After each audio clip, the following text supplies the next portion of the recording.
Introducing National Streaming Sports, live and on-demand sports talk programming that you can access 24/7. For the premier sports talk experience, tap into our Roku channel. Start your mornings with Mac and Jack covering all the weekend sports action. Then pour a cup and enjoy all the sports you can drink on the Coffee and Sports podcast. At midday, talk sports from east to west on the Coast to Coast podcast. Followed at night by some hot girl talk with Prim and Proper Sports featuring Sonja Pearson. Talk boxing on the Gloved Fist. Yankee fans tune in for Start Spreading the News. And there's more on the College Sports Huddle and Sports Scope with Robert Butler. There are 20 podcasts in all and 70 weekly shows giving us a 3.4-star viewer rating. To find us on Roku TV, search for National Streaming Sports on the Roku search bar. Click on the logo and you're in. National Streaming Sports, live and on-demand sports talk for America. Good morning, everyone. Happy Sunday. I'm Sonja, surrounded by the great Jack Hirsch and J Train. This is the Big Football Show. You guys heard it first. Shout out to Linda and Mac. Mac is on IR, and we miss you. We hope to see you soon. Guys, how are you this morning? Yeah, good. I mean, I could be a little better.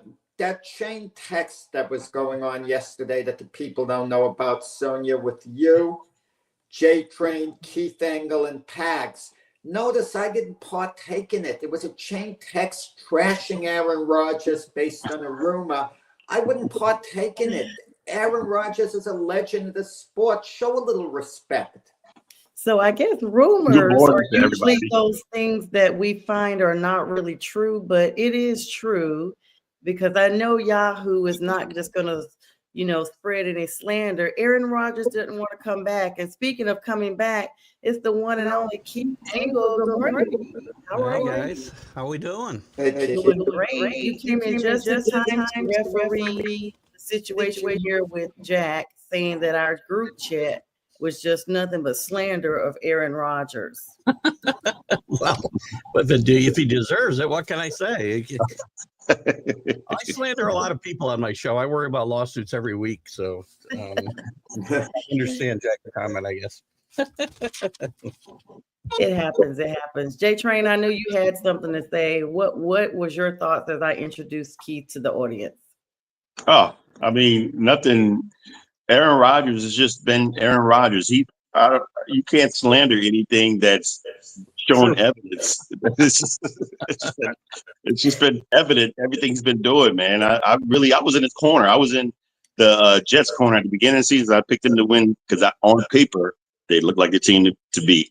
And man, they've been the team that's just been beaten.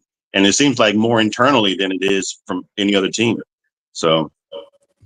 Guys, if you look at the schedule, the Jets have a bye this week. So leave Aaron Rodgers alone. That means no talk about it this week. It's a bye. He's on vacation. So don't. It's more like bye-bye. It's more like bye-bye at this point. It's more like bye-bye. You not talk about it when every outlet in New York City's talking about it. The Post is talking about the fact that he may be released in the next few weeks. He's not coming back here. If I'm the Jets, I just move on. Either put him on IR or release him, do whatever, and move on. Well, if these rumors are true, if they are, and they underline the word if, maybe they are, okay? I'll at least dignify these rumors, unlike the nonsense we heard before. Oh, and Matthew Stafford for Sam Darnold deal. That I wouldn't dignify, that nonsense. But these rumors might actually be true. But where would Aaron Rodgers actually go? He would be the best backup in the NFL if he didn't have such a big personality. So he can't be a backup anywhere. I guess he'll have to settle on being a bridge quarterback. There are only a handful of teams that potentially could use him last year at most. Maybe the Tennessee Titans, a team like that. The Raiders are going to probably draft a young quarterback, but they're a possibility. The Cleveland Browns, possibly, but there are not many options out there for him. Maybe he goes back to his team. Sorry, I mean his division. Excuse me. Maybe he goes back to his division and pulls a Brett Favre and goes to Minnesota. If they want stick J.J. McCarthy for one more year to maybe learn under Aaron Rodgers and tell him you're a bridge quarterback for a year, that's a possibility. He's not going to a playoff contender this year. Why would you bring that drama into your locker room if you're competing for championship? I'm going to give you a dog horse where Aaron Rodgers might wind up. Not this year, next year. A real dog horse. The Pittsburgh Steelers. If they fold by the end of the year, Russell Wilson isn't good.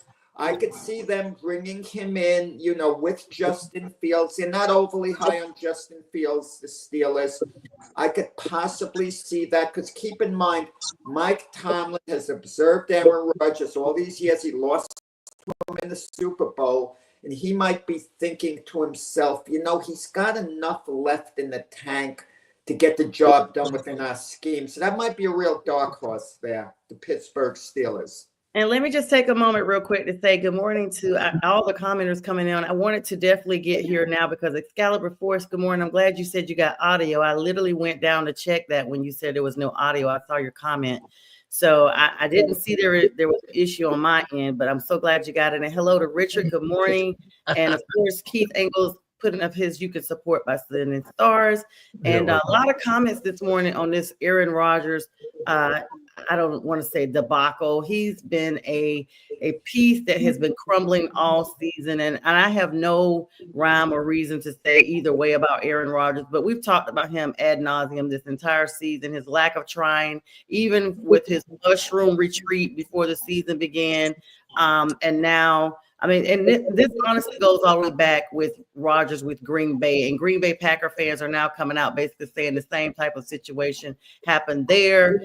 And so, Jack, we personally definitely don't, attack you on this one, but unfortunately, this was a rebuild with, Queen Prima Donna Rodgers, and it just didn't work out for you. Aaron Rodgers is taking a hit for the team. Case in point, let's turn to Keith Engel. When the Jets lost to the Patriots, did Aaron Rodgers not lead the Jets on a touchdown drive, put them ahead, and he turned it over to the Jet defense to make one final stop? And if the Jet defense would have done it, the Jets would have won. So how's that on Aaron Rodgers? I was on a cruise. I just remember the Patriots winning. I don't remember any of the details. There you go. Very, very good. Okay, guys.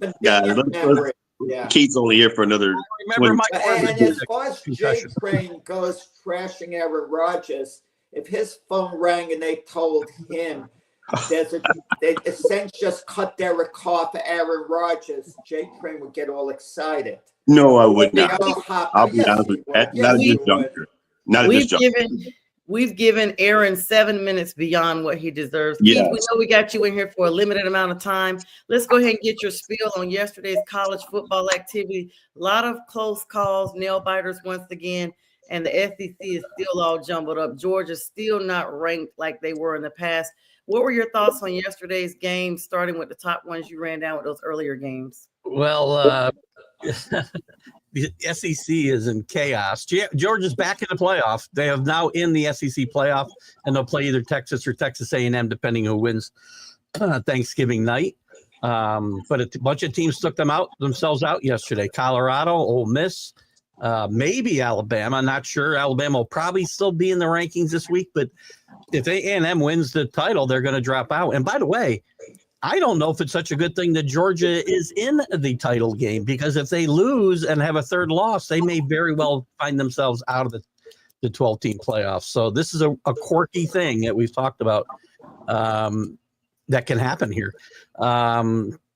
Indiana gets probably, I hate to use the word exposed for what they are. They're a good football team, but they hadn't played a top 25 team all season, and it showed yesterday. But they're 12-0. They were 12-0. Okay, they lose from Ohio State. Is it their fault their schedule's soft? Why don't you just tell them in the beginning of the year, forget it. You guys have no chance of possibly getting, into the listen, well, they could have gone and they could have shut everybody up by winning yesterday or playing a close game yesterday. They did not. They were embarrassed yesterday. They had a great first drive, and they did nothing the rest of the day, basically.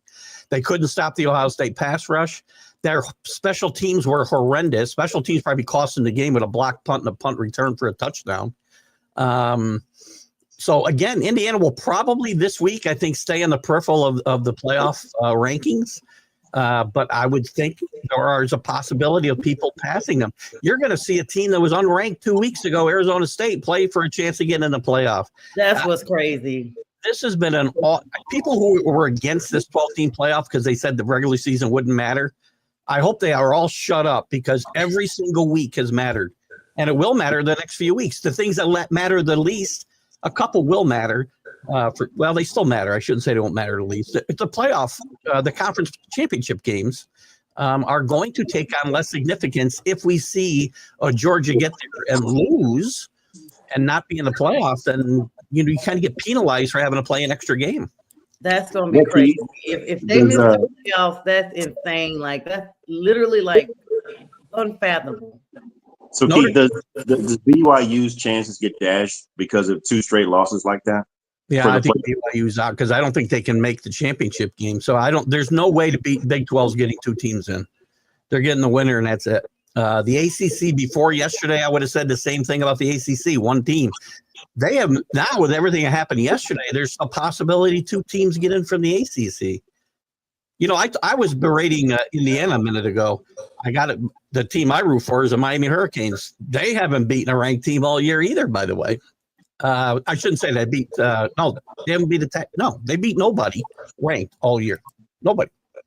So now, you mentioned but Notre Dame has played 2 ranked teams, but Notre Dame has had a really good schedule, but a good season, but they're kind of cupcake as well. It's going to be. They're playing great football right now. I said, wait on Riley Leonard. He was a perfect quarterback once they learned how to use him, and they've learned how to use him since that loss to Northern Illinois. That loss hurts them even worse than you think, by the way, because Northern Illinois has not had a good season in the MAC either.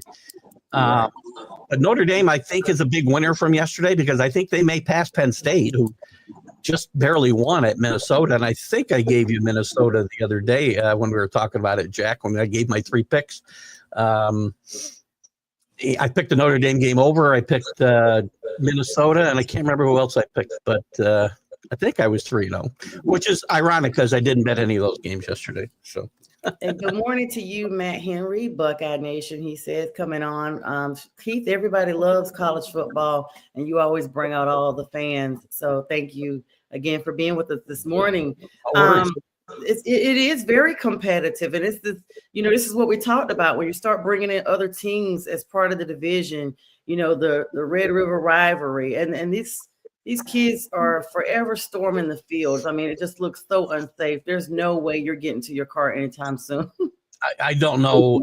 It is unsafe. I don't know if it's as unsafe as like basketball courts being stormed, because you're in such a confined space on the courts. But, these teams act like they've never won a game before. And in fact, yesterday in the BYU Arizona State game, they had to clear the field because the game wasn't quite over. Arizona State mistimed the clock a little bit. I was a little surprised they did what they did at the end of the game. If you saw the last play, the kid kind of threw the ball straight up in the air. He'd been better off just kind of running around. Yes. Right. They had 1 second left. Right. Yeah, I didn't understand that call at all. And then they gave BYU a shot at the end zone, which they got. I think the kid caught the ball at the 1 or 2 yard line. So they put themselves in position to lose a game. They probably should never have done that. But listen, I was worried about college football and everything that goes on off the field, wrecking my feel for the game, because I love Saturdays. But the energy and excitement has been there from noon until 1 o'clock in the morning. The excitement I've always said this, the energy at the games themselves, the game sites themselves, is so much higher than it is on Sunday. And that's not to knock the NFL. It's just a different type of energy. And it's still there for me so far. So they haven't wrecked it. I was worried that I wouldn't feel it, but I feel it. It's been a crazy, crazy season. And you still got an undefeated team in Oregon. I think they're the only undefeated team. With Army going down yesterday, I think Oregon's the last team standing. And Army knocked themselves out of the playoff contention. They, whatever little bit of hope they had, they're definitely not going to say probably. Keith, it was very damaging. I would assume Colorado's loss to Kansas. Yeah. Very disappointing. Disappointing. They came out really flat. They didn't play well. The game was probably not as close as 13, whatever the final was. 13. They rushed for 300 yards on them. Kansas ran for more yards than Colorado gained all day long. And the big question here is, well, Colorado's taking themselves out of the playoff race. The other big question is, did this loss hurt Travis Henry's Heisman candidacy? Because I thought he'd locked it up. Now I'm not so sure again, because Cam Ward was really good yesterday. Giante goes over 2,000 yards, still chasing Barry Sanders. So that question still remains open with a couple of games to play for most of these teams. And I really thank hate you, that. Matt, and good morning to Paul as well coming on this morning. And like he pointed out, Oklahoma stormed the field. The game wasn't even over with. Like, come on, y'all. 28 seconds. Oklahoma's got a big, long history of winning big football games. They shouldn't be storming the field. If you're storming the field, great. Yeah, I know it's a big win because they haven't had a big year and a lot going on in Coach Venable's life this week, and we wish him and his family the best. And it's a big win for them. But gosh, when I get it, sometimes when these lower ranked or programs really have a big upset, but Oklahoma storming the field and you got all those national championships, and he had his daughters out there and everything. Well, it was good because his wife is going through some stuff that was announced this week, and he's been taking a lot of heat in Oklahoma and from guys like me, and we wish him the best. He's a good person, and it's got nothing to do with his, one doesn't have anything to do with the other. So I got a question here for you, Keith. It says, Matt says, what is everyone's thoughts on Indiana and losing to the only team they have played with a pulse? Your best win is against a below average, mediocre, miss again team. Yeah, as I said, this is going to hurt them a lot. It's not the fact that they lost so much, it's the way that they really were not in the game after the first quarter, really. Made some big mistakes. This team will stay. I think this team stays on the peripheral of the playoff, but possibly gets pushed out. Big winner yesterday, by the way, I forgot to mention Tennessee, who was really, I thought, I was going to get to that. Yes. Ranked last week.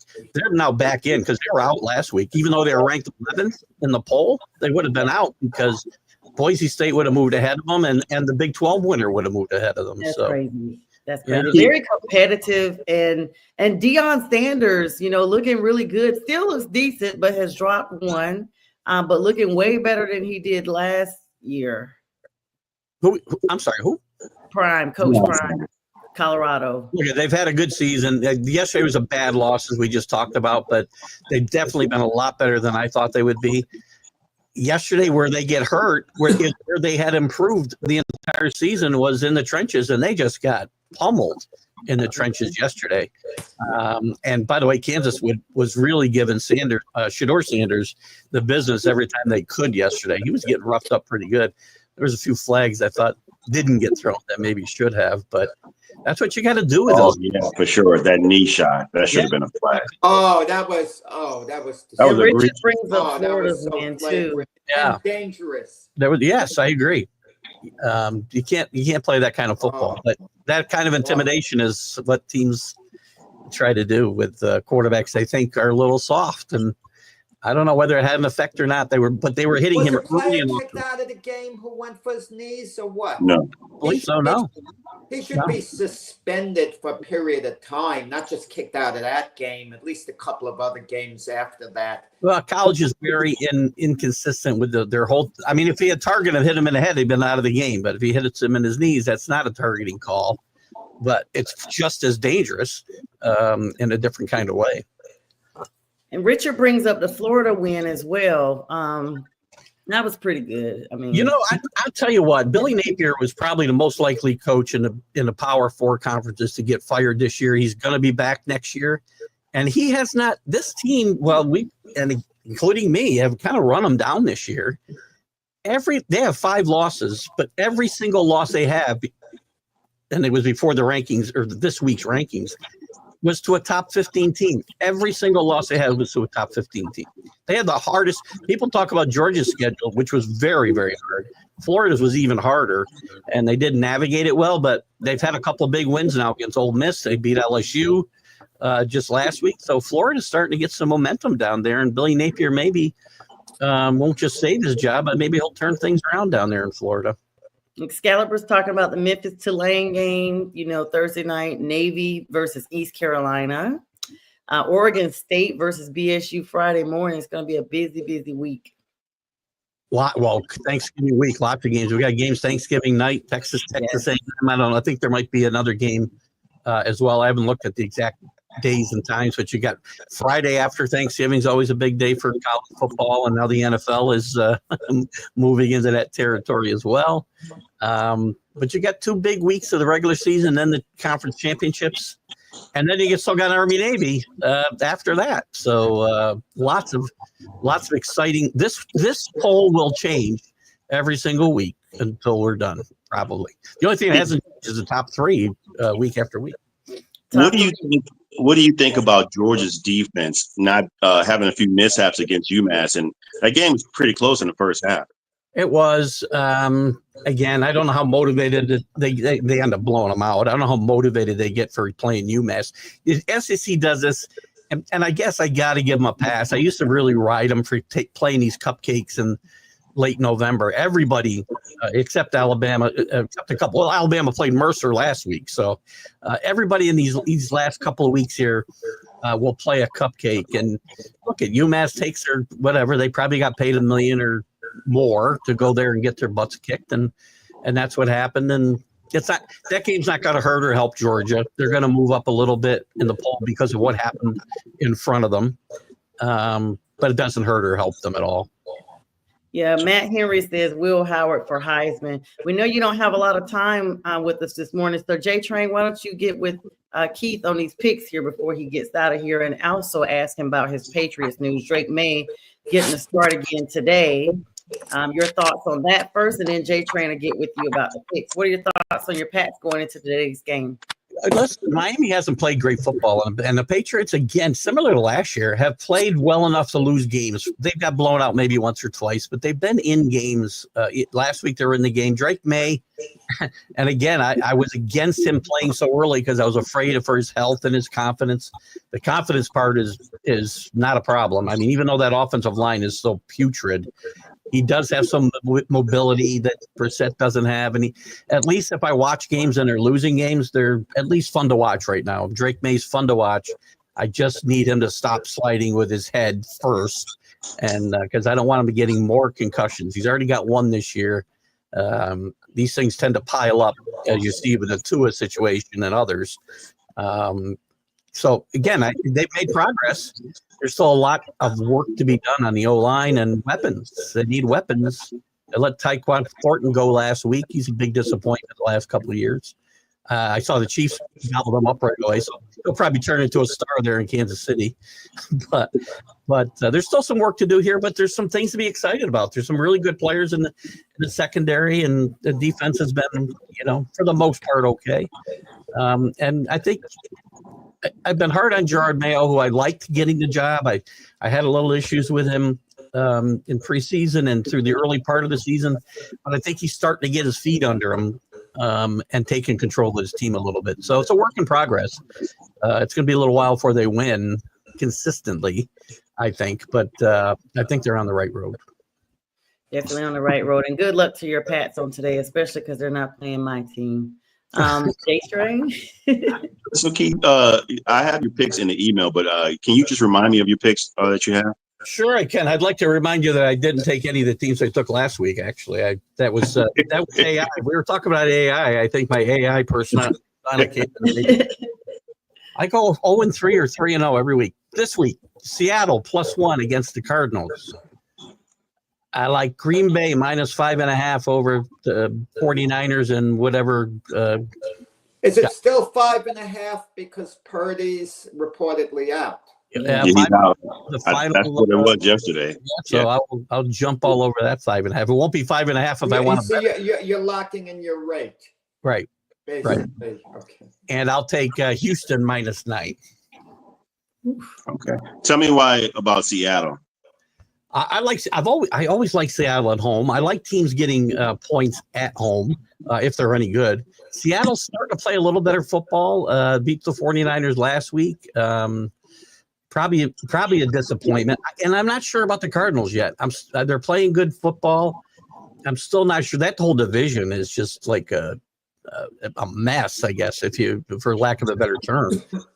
Nobody can seem to get any momentum. The Rams look like they were getting some momentum, and then they throw up a stinker. And 49ers look like they're getting healthy, and then Purdy gets hurt.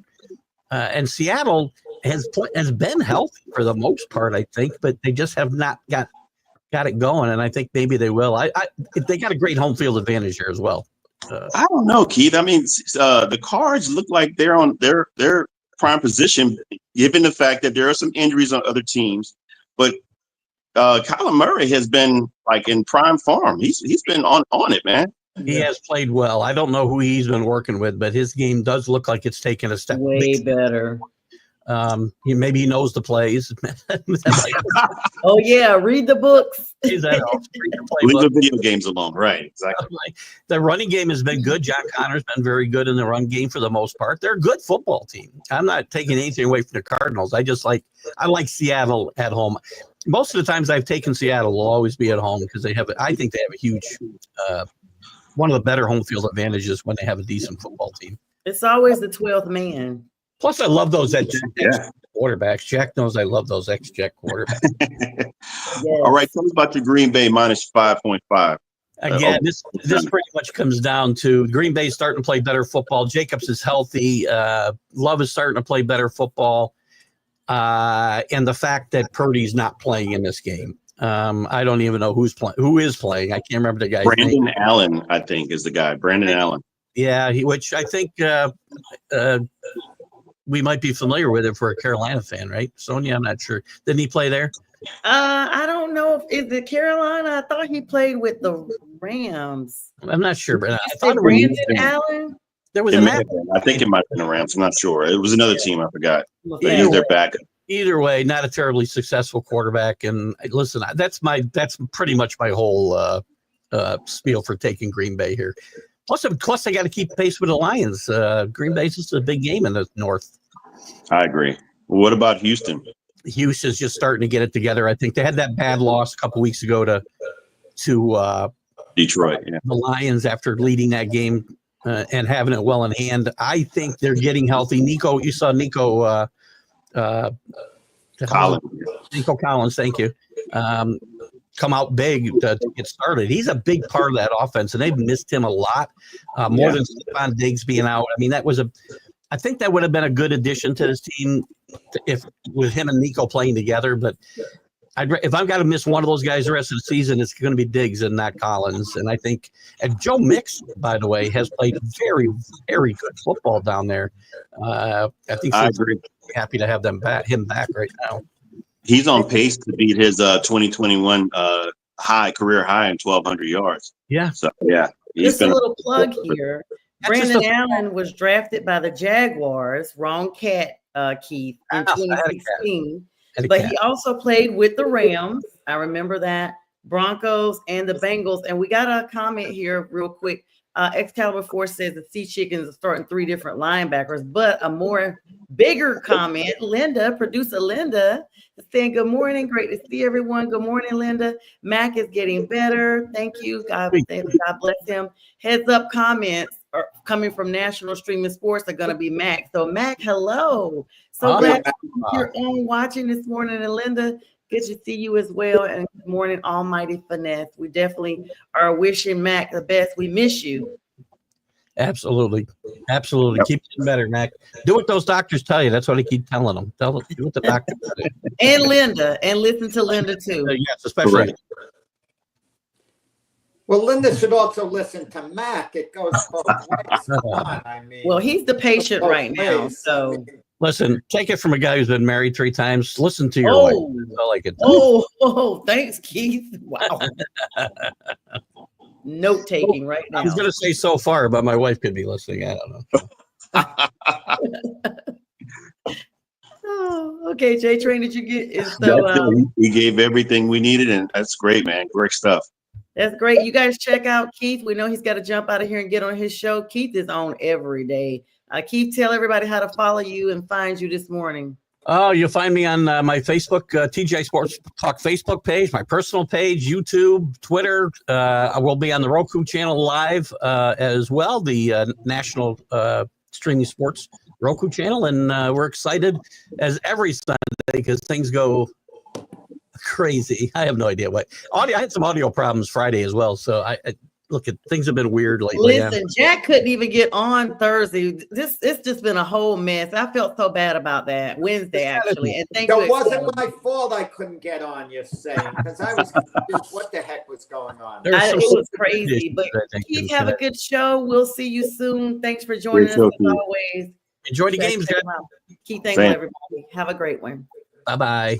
Bye-bye. All right, and happy Thanksgiving as well as he's getting out of here. I forgot to tell everybody happy Thanksgiving week. And everybody, thanks for coming on, the likes, the loves, and all that good stuff. All right, J Train, I'll give you the rest of the reins over here with the picks and all that good stuff. Sure, but before we get to our picks, Mac texted me and told me to give Jack the weekly trivia question. Oh, yes, we missed it last week. You know what? Mac, I'm so sorry. He texted me. That's the only thing I didn't miss, the weekly trivia. No, so last week question. It's crazy. He told me too, and I missed that part of the text. I'm so sorry, Mac. He was like, "Don't forget to find a good trivia question," and I had one in my mind, and I forgot to tell you. So sorry, Mac. But yeah, J Train, you go ahead and get it done for me. All right, Mac. Jack. I know you're ready. So this ties into what we talked about yesterday in Sports Memory about quarterbacks staying with their teams for their whole career. So there's three. Name three Hall of Fame quarterbacks that played for their team the entirety of their career, never having won a Super Bowl. Well, one is Dan Marino. That's correct. We're giving him some music here. The other, I think he only played for one team. And man, oh man. I believe only one team. I'm not certain. Dan Fouts? Yes, that's correct. That's two. Oh, wow. Okay, that's pretty cool. I got that. That's pretty good. That one wasn't easy. I'm kind of impressed that I got that. And the third one, I mean, I have to go down the list of great quarterbacks. And the third one would be John Elway. Never having won a Super Bowl. Oh, never having won a Super Bowl. I'm sorry. My apologies. I'll give you another one. Go ahead. Yes, since maybe you didn't hear the question right. Never having won the Super Bowl. I'm sorry about that. Yeah. No. I knew that with the Fouts thing. I was thinking. I had a brain cramp all of a sudden with Elway. Never won a Super Bowl. The third guy is...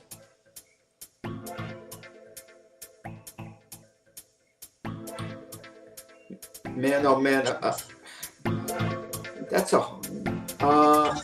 yeah. Jim Kelly. That's it. All three. You got all three. Yeah. I thought you'd get me into technicality, the USFL though. No, he wasn't with one team his whole pro career. No, that's it. Yeah, that's it. That Dan Fouts was great because I would have got the first Dan Marino and Jim Kelly, but I definitely wouldn't have got Dan Fouts. I know. I always put myself down, but I impressed myself with the Dan Fouts one to dig that one up. Yeah. Because when we talk about great quarterbacks, we don't talk about Dan Fouts. His name really doesn't come into the discussion much. He's kind of under the radar, unfortunately. Yeah. Absolutely. Well, congratulations, Jack and Paul. Thanks for trying to help him out. I couldn't show him the comments because we have to make sure Jack knows his stuff. So Paul had it too, but congratulations. And you guys saw I gave him a nice little theme song there. So yay, great. So he's 2-0 this morning. Yes, absolutely. Yeah, but with my picks, I'm one game under 500 this season. I'm struggling. It's kind of like one of those seasons where I just can't get over the top and get my picks right. And I even before, when you were discussing the games with Keith, I did something I never do. It's a rule not to do it. I never change a prediction the day of the game. You stick with what you thought about a little early in the week because the temptation of changing the pick normally backfires. But I couldn't help but change one pick because of the circumstances, and I'll tell you exactly what I did later, which game it was when it comes up. So let's go with your picks today. What do you got? Well, it's not one of the 3 picks, but I'm going to take the Chargers at home with take the 3 points against the Ravens. I know the Ravens coming off a loss, a popular pick, but it was a big game against Pittsburgh. Don't tell me they're going to be more motivated, even as motivated against the Chargers. They might have a little bit of a hangover. They wanted to beat Pittsburgh badly, the Ravens. They were so focused. And that Charger defense is tough. They'll be primed for this game, So I'm going to take the Chargers with the 3 points. I'm going to take the Bears with the 3.5 over the Vikings. The Vikings in that division, I just have a feeling they're going to lose contact. The Lions are going to win the division. The Packers are going to be fine going forward and even get better, I think. A lot better, perhaps. But the Bears, I think the Vikings are the one team that could kind of fall off the pace. It's like marathon runners, 26 miles. Vikings are looking good, till the 18-mile point, and then the other runners kind of pull away. That's what I think is going to be the case of the Bears. I'll take them with the 3.5 points. I think the Bears are going to upset the Vikings outright in Chicago, but I'm going to take. Let me say I can see that happening for sure, because if you look at the last game that the Bears played against Green Bay, that was a very close game. It was 20-19. Yeah, their offense look a lot better. Yeah, so I can see that happening. I'm just still concerned with the Vikings defense is much better than the Green Bay defense. So I mean it'll be close, but we'll see. And good morning, Hope. On the YouTube channel and everybody. All right, yeah, Jack, those sound like really good picks. Cut me off to greet someone that made a comment in mid-sentence. I mean, you weren't finished? I thought you said you were finished. Oh, I thought you were finished. No, I'm so sorry. I got one more pick. Okay, I'm going to take the Commanders, giving 10 points to the Cowboys. The Commanders at home. I know how tempting it is to take the Cowboys with all those points. You could think, well, the Cowboys are due to play better. But keep this in mind, the Commanders have lost their last 2 games. I mean, this isn't a trap game for the Commanders. They, want to win and look good and straighten their team out. It could have been 3 losses in a row if it wasn't that fluke game with the Bears, that last play of the game. So I think the Cowboys are really struggling. They're in bad shape. So I'm going to take the Commanders, a bold move, give the 10 points. But if anyone liked the Cowboys, the 10 points are tempting, I got to admit that. But so those are my picks. The Chargers, the Bears, and the Commanders. And are the Commanders playing at home, or are they playing in Dallas? They're playing at home. They're playing at home, yeah. I know something may help the Commanders if they played at Dallas, because Dallas is worse at home than on the road. Right. All right. Well, I don't have any problems with none of these picks here. I could see Commanders winning. By over 10. For 2 touchdowns is 14 points, and Dallas is just really in shambles right now. The only question I might have is that Bears one. That might, that's probably. But Jay Frank, consider this: had the Bears not blown that game against Washington, that last play of the game, and had they just made the field goal against Green Bay, think of that's like a 4-game swing, 2 games won that that they lost. No, you're right, because they're 2-4. They're 2-4.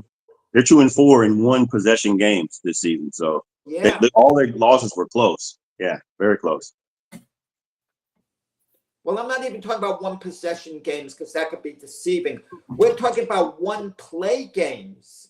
Those 2 losses were 1 play away. A Hail Mary they had to defend against and make a field goal in the other game. We're talking about 1 play, not a possession even. Yeah.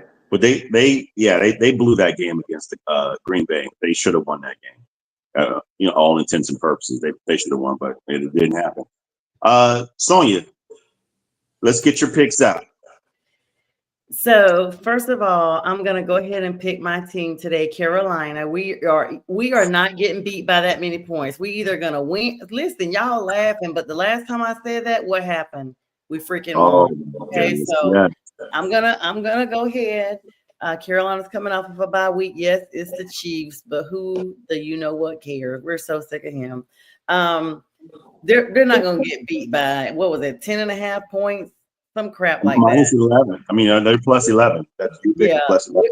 That's not happening. Okay, so we are either going to win outright or we're going to win by the points. Okay, so we're looking fresh.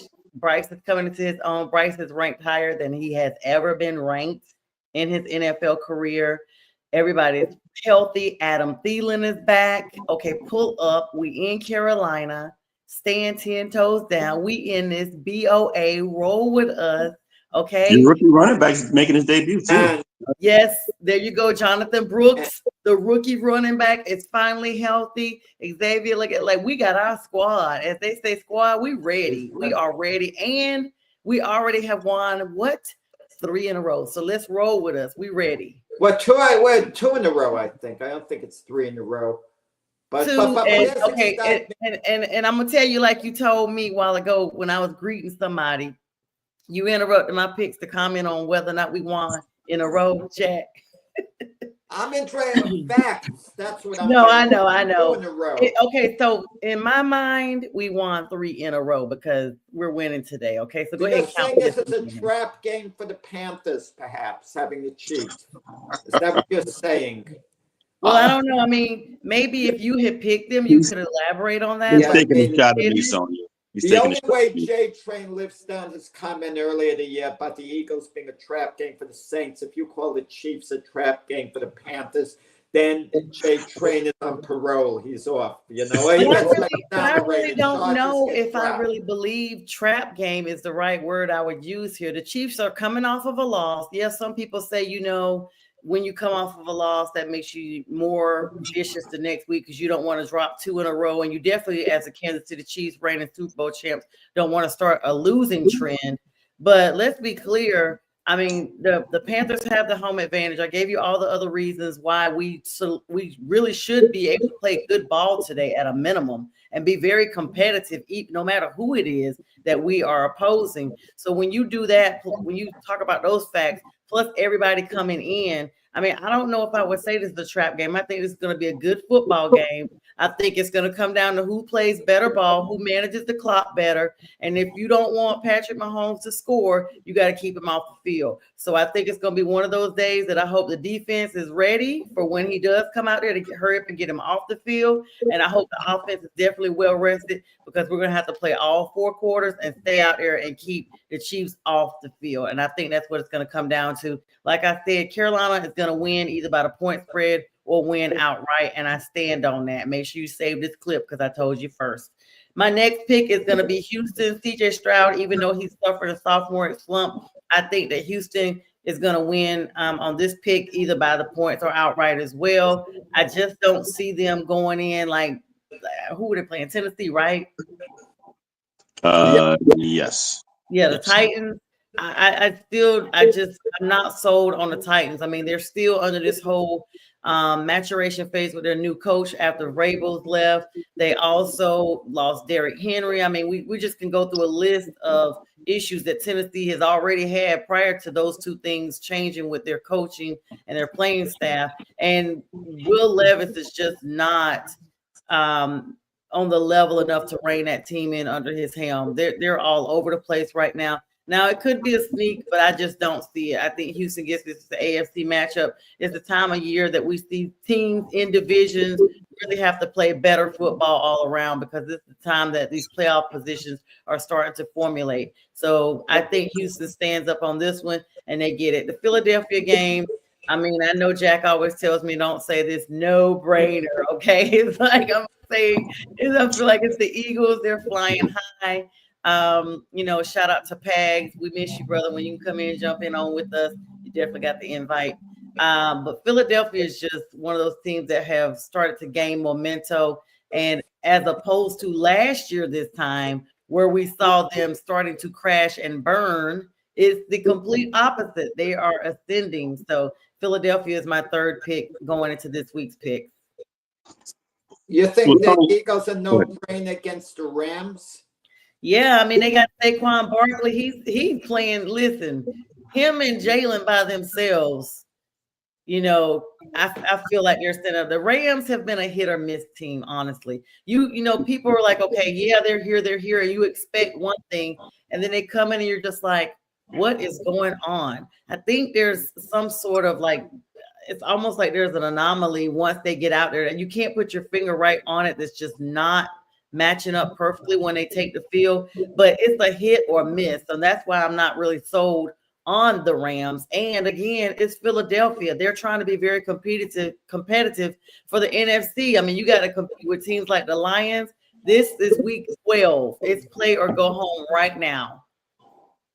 Look, I agree with you about your latter two picks, and I think Philly. I wouldn't say like it would be a no-brainer because I think the coaching matters, and I think coaching in Los Angeles is a lot better. But I still agree with you. I think Philadelphia goes there and gets a close win. Why not agree with me with the first part? I mean, you just left that alone. Well, let me tell you, you are definitely on your way to being a great attorney because you presented your case well. You put out all the stops and everything like that. But you, it's something. That prosecutor is going to come and bring out the last bit of evidence that's saying that the Chiefs are coming out. And look, they're upset. They lost. Everybody brings the best teams their best, and I think Carolina is going to bring their best to them with what they have. But it won't be enough. I think the Chiefs are going to win that game, even at home in Carolina. It's just too tough. Like how you say with what they have. I do like that part, but it's going to be more than what you think. I mean, I understand. We played the Saints, and I don't mean to diffuse the excitement in Carolina because I know it's there now. Those $3 tickets now went all the way up to $12 to get into. Oh wow. You know what I mean? I kind of know that. But they're going against an outstanding Kansas City Chiefs defense. Bryce Young is doing hardly anything with that defense. And coming off a loss, I mean, this game isn't going to be close. The Chiefs are going to beat the Panthers something like 34-7. So we're going to get back to reality with the Panthers. Listen, Panthers won 2 games last year. They already won 3 games this year. If they win a couple of more games and they're like 5-12 this year, and Bryce Young is showing some potential, then it's been a successful year, you know, in the sense that they're, taking a step forward, that they're at least progressing. That's how I look at it. Don't get so excited that they can compete with the Kansas City Chiefs because this is going to be a one-sided game. I mean, it's not. Oh my gosh. I can't wait till 4:30 to start the group text messages again. I mean, the best the Panthers could do is hang in for a while, like early in the second quarter, they're losing 3-0 or something like that. You know, just hang tough a little while. You know, but no shame. It's not no shame, but the Chiefs are a different level. I mean, you're getting a little too excited about the Panthers winning a couple of games. So they beat the New Orleans Saints. I mean, come on. Wow. Kick a team while they're down. Wow. But I will He's say talking this, real big to be talking to, you know, mushroom shit type consumer Aaron Rodgers. No. Well, everyone keeps pointing Aaron Rodgers out, you know, when they don't want to talk about their team anymore. I mean, Aaron Rodgers might wind up with the Panthers. You never know. Oh no, sir. We don't want that panty down. No. But you know, with Carolina, are they really progressing? You know, or was it just a question of last year they were just so bad that that it was inevitable? Well, the power rankings have us moved up 10 spots. So you tell me if we've progressed or not. Thank you. J Train, next comment. The power rankings. I mean, no one cares. They change week. No one cares because you guys are probably number 32 now, Jack. J Train, please continue. So I have Pag's picks, but I don't want to put him out just in case he comes in. I mean, I'll just put him out there, and if he comes on, he can explain them. Let's see. Pags he picked Miami -7.5, Tampa Bay -6, and Detroit -8. And let's see here. My picks are I also picked, as with Keith, I picked Green Bay -5.5. I picked Baltimore -3, and I picked Philly -3 as well. So, I'll explain why I'm picking my Yeah, team. I was like, Pretty much, what? Green Bay. Look, Green Bay. I just think that the problems with San Francisco not having a quarterback is just insurmountable. We're not sure if they're even going to have Trent Williams as well, the blind side blocking for a quarterback that hadn't played in a while, started a game. And when he did start, he just wasn't great at all. And so I think the main thing is both teams are going to be rushing, because I think some of the key points here I have for San Francisco versus Green Bay is that both teams are really good against the run, and both teams are good at running. So I think there's probably going to be a ground and pound in this game specifically, but I just like Green Bay to win by a touchdown because Brock Purdy's not in the game. And, Well, and I that weather checked my might play a pick. factor too. And they're playing in Green Bay. It's been extremely cold and they've been getting snow. You just never know. Right. Well, that's the game I changed my pick on. I had originally picked the 49ers because the 49ers, regardless of their record that stood at 5-5, I thought the talent was still there and the pedigree was still there to make a Super Bowl run. They just had to get it all together, get all their players back same time. But with Brandon Allen as the starter, I mean, he's had 9 career starts. He's 2-7. I mean, he's really in reality a third string quarterback type. And for him to beat the Packers, I doubt it. I kind of flip-flop my pick. They're going to have to really depend heavily on Christian McCaffrey, and obviously Deebo Samuels as well, because obviously you can move him around. He's such a chess piece that you can move around. And I don't know if George Kittle's playing or not, but it's just they're really having some issues with injuries, which most teams are, but they're really hit hard. So I just don't see it, especially like Sonja alluded to, is that they're in Green Bay. The weather may be an element against them as well. So it's just going to be tough to. I mean, you hear that, but it's November. We don't know how bad the weather's in Green Bay. I mean, we saw the Cleveland game the other day, though, Jack. No, but it was snowing in that game. Oh, well, if you turn to the weather report, I don't have it in front of me with Green Bay. I didn't look it up, and it says it's 38 degrees out. That's freezing. So like awful. Right. I mean, because San Francisco. Well, coming from there. Yeah. Well, my next pick, I got the Ravens -3. I just think the game's going to be close, but it can be close enough to where the Ravens will beat the Chargers. Both teams have really good run defenses.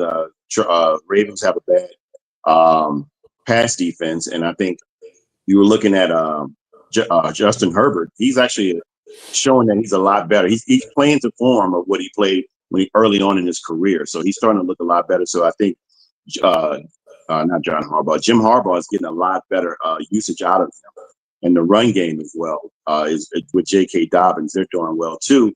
I just don't think that the Ravens can afford to lose a game here. They're 7-4 to keep in pace with the Steelers. They're really going to have to keep winning. And Lamar and I'm looking for Lamar and Derrick Henry to have really good games, but it should be close though.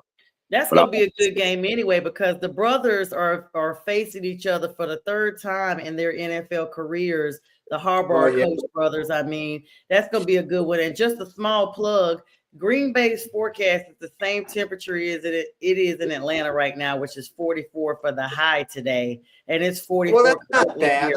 I mean, some weather isn't going to make it. Yeah. Bad. If it was 14 degrees. Right. Yeah, you were mentioning the Harbaugh brothers. Jim Harbaugh coming to the Chargers, the job he's done. If you had to vote for Coach of the Year in the NFL so far, who's been a difference maker, how he's elevated his team, to me it's Jim Harbaugh right now. I know you could point to other coaches. You could say, well, Dan Campbell. But the Lions, we kind of knew were going to be good. It was a question of whether or not they were going to get to the Super Bowl or not. But we knew they're going to be really good in the regular season. And, the other coaches have done a good job. Kevin O'Connell of Minnesota, for example. But I don't think anyone has positively impacted their team to the point of Jim Harbaugh. That, the way he has. And you mentioned with Justin Herbert, he's brought Justin Herbert back kind of to his old self, or he's trending towards that direction again. Yeah, I agree. Yeah. My last pick, I picked with Sonja, I picked the Eagles. It's going to be really close to me. As much as I think the Eagles are doing a lot better, I just think the key component here missing for me is the coaching aspect. I think if I had to put some check marks on versus each team, I would put a lot more check marks for the Eagles. But that one spot that I would give the nod to would be the Rams in coaching with Sean McVay. So he's done a lot more with less, I think, and I just think that it's going to be a lot closer game than people think, especially playing in LA. But I like I mean, a few tush pushes and the Eagles should win by 3.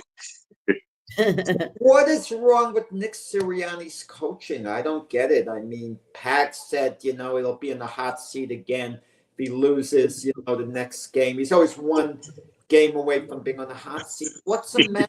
What's so wrong with his coaching? I don't get it. I'm not sure. I think it's just a matter of they're not with the talent that's on paper. They should be dominating teams. It should be in the situation where they were in 2022 when they got to the Super Bowl. It seems like, and then when they got to 2023, the wheels fell off with the same team, and then they started out the gate a little bit shaky as well this season. But they seem to have gotten back on track here.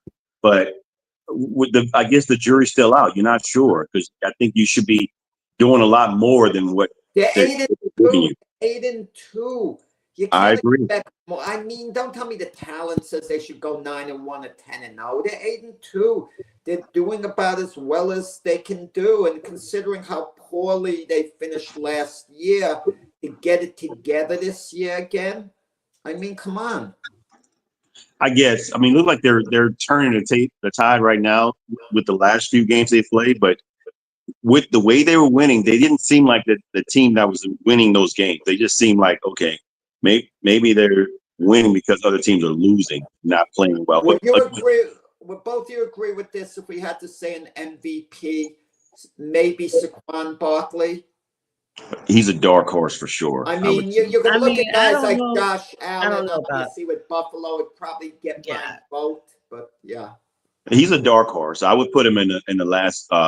If I had to choose 5 players, I could pick him as number 5 for sure. Yeah, maybe number 5. Number 5 for sure, but I don't know about like the MVP. But he's definitely up there. I mean, especially leaving the Giants, it's almost like he's morphed into a whole new player. I mean, we knew he had the skill set to be who he was because he had moments that we would see this peekaboo of him being explosive with the Giants. But now it's just like every game is Saquon. Like you just steadily hearing him. He's the same. He did that with the Giants too. Yeah, a hit or miss though, Jack. I mean, with the Eagles, it's having a bigger impact on their team. I mean, if he stayed with the Giants, realistically, the Giants was still going to be bad. They maybe would have won one additional game or something along those lines. I would say there's less focus on him now because there are a lot more weapons on this team. Yeah. And there's less risk for injury. So because he's staying healthy too, he hadn't been off the field. That's the key factor for him being in the running for MVP or having success because he's been healthy. Yeah. So let's start with our games. Let's see. We got everybody's picks. Let's go over the games here. So let's start with the Bucks versus the Giants. I mean, I know Max is listening, but man, the Giants are 2-8. Bucks are 4-6. I just think the Bucks have a 3-headed monster in their running game, regardless of missing their 2 wide receivers and Godwin and Evans. They've shown that they can win games, even though they're kind of a bit of a losing streak here right now. I just think that the Giants giving up explosive runs. I mean, they're one of the worst in giving up explosive runs. They're 29th against the run. This running offense should be they should focus on the run. And I just like the Bucks to win this game, even in New York. Finesse wants them to tank for Shador. Finesse is a Giants fan, and I don't think they have lose out. Players don't tank. Players never tank. The front office and the coaching staff if Joe Shine knows for sure, and he probably does, he's going to Thanks, be back Steve-O. next year. And Brian DeBall is Joe Shine's guy, so he'll be back with Joe Shine. They might be tanking it to get the elite quarterback. That's why they're playing Tommy Cutlets, their third stringer, because you hear the term, you play someone who gives you the best chance to win. Sometimes you play the guy who gives you the best chance to lose. Of course. That's Tommy Cutlets. He gives you your best chance to lose. Doesn't mean he will. He won 3 games last year. I mean, he's capable, but he's no more than a backup. There's not much upside there. And yeah, Shador, Sanders, what a phenomenal pickup that would be if they could get him. And the reporters, even the Giants don't have the first overall pick. They might be looking to move up and give up an additional 2 first-round picks to get him. And I got news for you. The Raiders have been pretty bad, and they desperately need a quarterback too. So if they go number 1, they're not trading that pick. But Steve-O wants to give our show respect because he said, he didn't get nobody fired like some channels said he did. But see, we keep it real here. So thanks for that, Steve-O. Finesse says Mike Evans is back. Yeah. And he also says they're 2-8. Jack, what are your thoughts about this competition for the number 1 draft pick? Now, usually teams are trying to win to make the Super Bowl. Now it seems like they're just as competitive to tank their season to get a number 1 pick. Like, what is going on in the league and amongst fans wanting that? Well, not the players. I mean, it depends how secure the coach is. Take the Raiders' Antonio Pierce. Is he secure to come back next year as the Raider coach? I don't think so. But Mark Davis might decide to run it back with them, but I doubt it because reportedly there's been dissension in the Raider locker room. A guy like Max Crosby's not happy, and he advocated for Antonio Pierce. So what about the Tennessee Titans? If they get the first overall pick, would they be open to trading it? Decide we're going to stick with Will Levis, and we want 3 number 1s for that pick. I mean, that's a possibility. And would the Giants go that far? Would the Raiders go that far? Is Shador Sanders, you tell me, is he really that good to give up 3 number 1s? I don't know. You still got to look at that maturation into the league, and people never play like they do in college lights out. Even when we saw CJ Stroud last year come in and play lights out, it's just an anomaly because that doesn't always happen. J-Train, what are your thoughts on that? Look, Trey Lance was a guy that 49ers gave up 3 first-rounders to get this guy, and look where that's at now. Nowhere in the toilet. I mean, they lost out big on that. And, like Jack said yesterday when we talked about this, they got a 4th-round pick. But, to get something out of nothing, they didn't get anything they wanted. You didn't watch the Colorado game yesterday. Yeah, Shador did not look good. No, he played an efficient game. I think he played a pretty efficient game. It's just that they couldn't run the ball. He didn't throw any interceptions, threw 3 touchdowns. And Shador is the guy, but I just think that Shador is not he's not in NFL yet. He's just a projection. He's just someone. Would I give up 3 first-rounders for him? No. For Trey Lance, in reality, they gave up 2 extra number 1s because they got Dean. Right. He was a number 1. They got back for him, but it's worth 2 extra number 1s. But then think of it this way.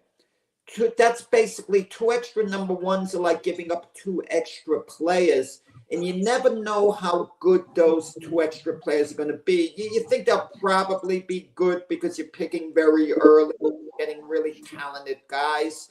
But if you can get a franchise quarterback, that's like gold. That sets you up for a good decade.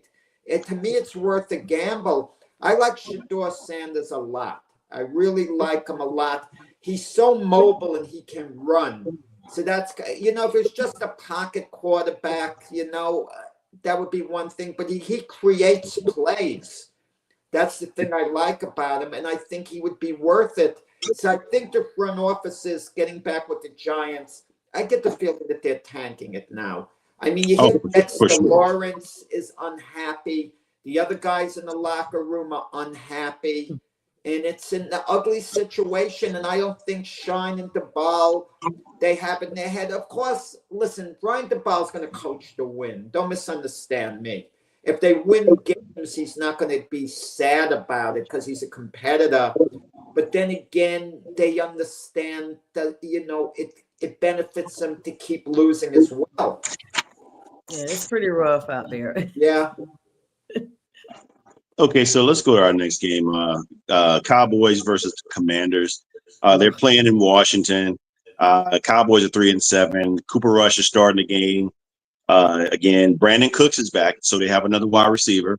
And but Martin, their guard, is out, and they got poor run defense. And I look for Jaden Daniels and Brian Robinson to just flourish in this game. I like the Commanders to win big. What do you think, Jack? Well, Cooper Rush a couple of years ago was like 5-1 when he started as a backup when Prescott went out. He hasn't been good this year. He hasn't been good as a backup.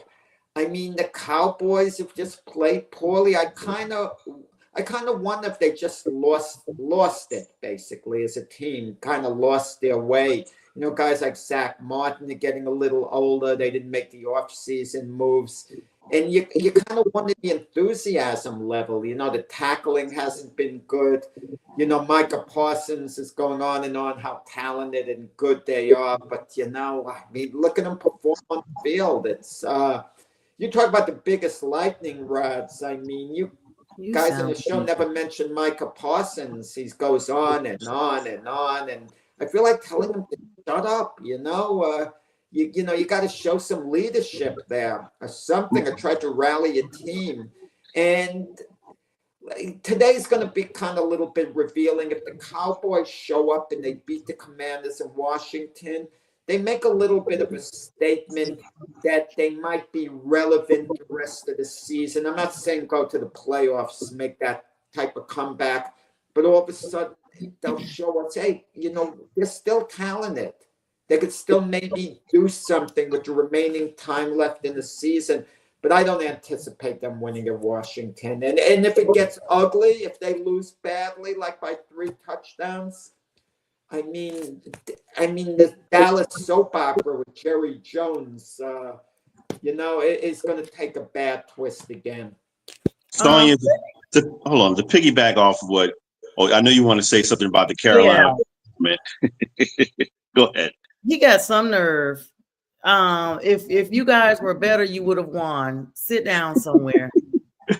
So y'all lost and y'all garbage, and you gonna continue to be garbage. The Giants are nothing but the Tinies. And go ahead and lose on out so y'all can try to get that first round pick, because we still playing ball over here. Yeah. You tell him.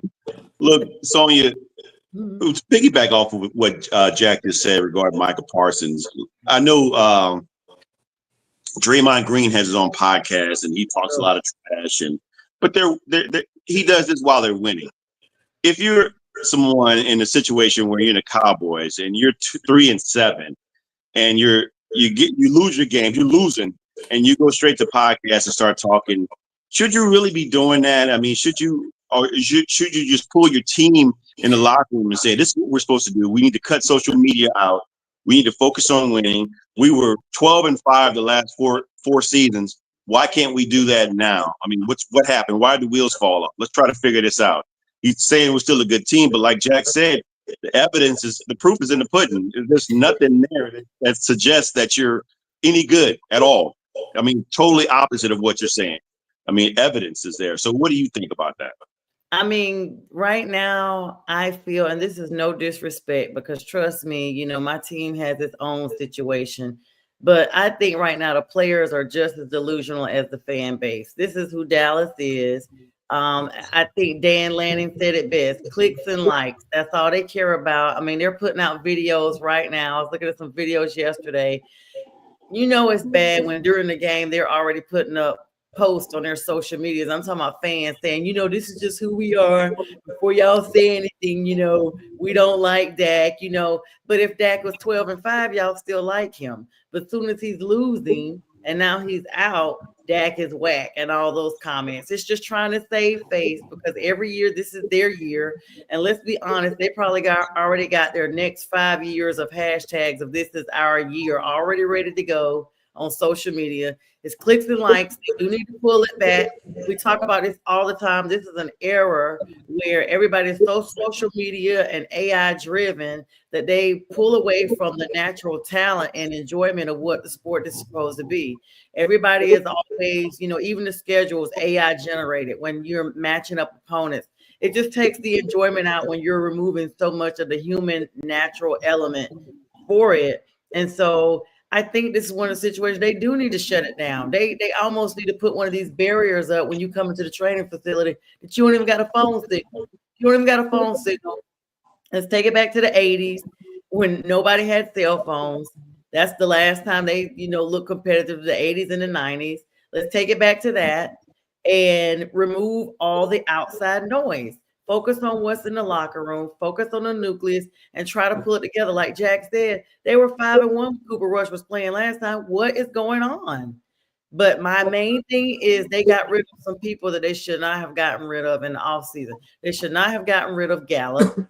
First of all, his name is an indicator of a horse, of a cowboy. So, that's the mantra they needed. You got rid of Gallup. Come on, bro. And poor Jerry. They're keeping a defibrillator in their bags right now when they walk behind him because I'm afraid, Jerry is he looks stressed. Like the ownership of that team has got to be a lot. Jerry, you've made your money.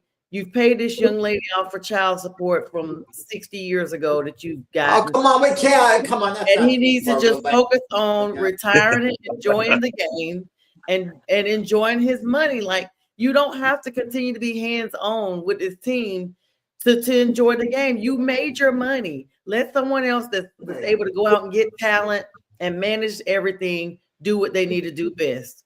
Sonja, the last 3 seasons before this, they were 12-5 each season.